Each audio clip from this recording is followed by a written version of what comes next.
La Ilustración. Se conoce como Ilustración al movimiento ideológico que se llevó a cabo en Francia durante el siglo XVIII y que tuvo como principal propuesta el perfeccionamiento de la ideología del liberalismo surgida o iniciada en Inglaterra por John Locke en las postrimerías del siglo XVII.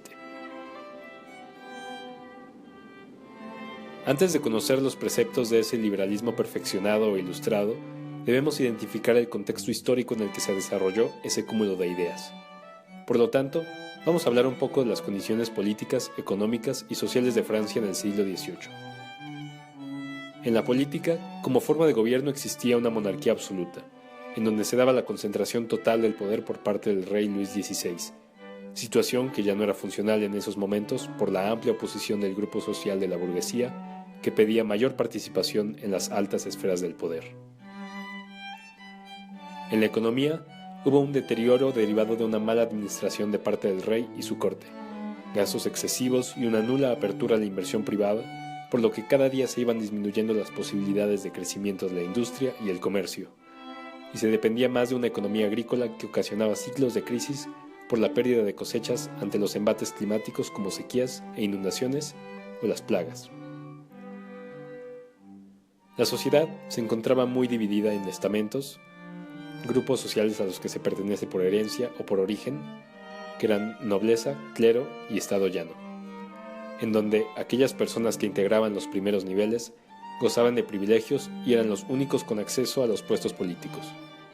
Por lo tanto, el tercer estamento o estado llano eran aquellos que no tenían derechos políticos, pagaban impuestos y nunca se les privilegiaba. A pesar de la problemática que vivía Francia en esos momentos, las manifestaciones de su cultura, debido a su amplia relación unos siglos atrás con el Renacimiento italiano,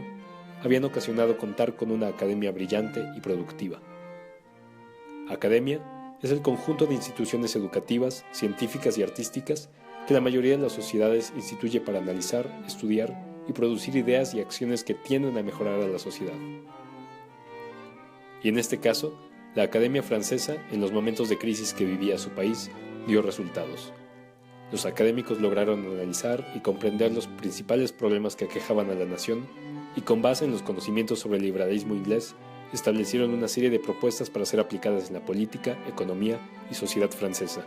con el fin de salir de la pobreza y atraso en los que se veía involucrada su nación.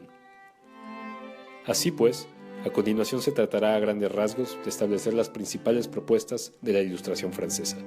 que como ya se dijo anteriormente, se basan en la ideología del liberalismo, pero con aportaciones nuevas realizadas por la Academia de Francia. En la política, uno de los principales intelectuales fue Charles Condá de Montesquieu,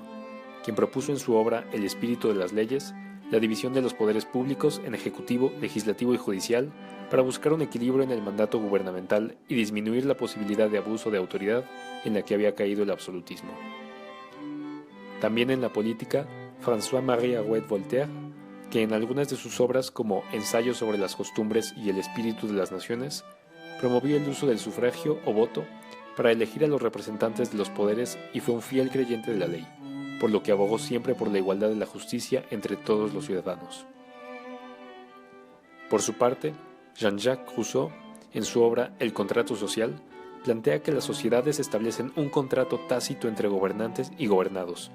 Los dos se comprometen, uno, a gobernar para lograr el bien común y los otros a seguir el mandato de la ley.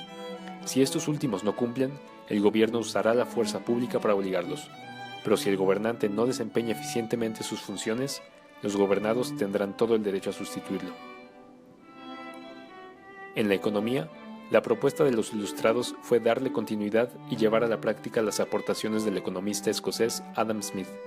quien sostenía que la libertad de inversión de la iniciativa privada era lo que tenía que ocasionar la reactivación económica de cualquier país. En la sociedad, todos los académicos estaban de acuerdo en que se debía combatir el fanatismo religioso,